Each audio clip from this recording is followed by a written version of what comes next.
ఉత్తర దిక్కులో దక్షిణ దిక్కులో గోవులు ఉన్నాయో అన్ని గోవులు ఇక్కడ మన దగ్గర ఉండటం ఓ విశేషం. దీన్ని సుభిక్షంగా మన ఖమ్మం, మన రాష్ట్రం, మన దేశం హాయిగా ఉండాలంటే ఈ గోవులన్నీ హాయిగా ఉండాలి.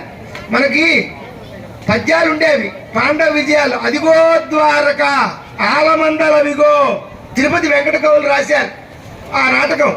అయితే ఏమిటది? ద్వారకా నగరం గుర్తుపట్టాలంటే అదిగో ద్వారక ఆలమందలవిగో, అక్కడ అన్ని ఆవులే కనపడతాయి అన్నాడు. అంటే గోమాత శ్రీకృష్ణ పరమాత్మకు చాలా ఇష్టమైనటువంటిది.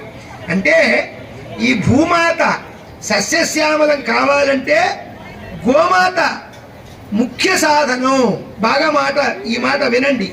ఎందుకనంటే మనిషి మనుగడకు ఆవు ప్రధాన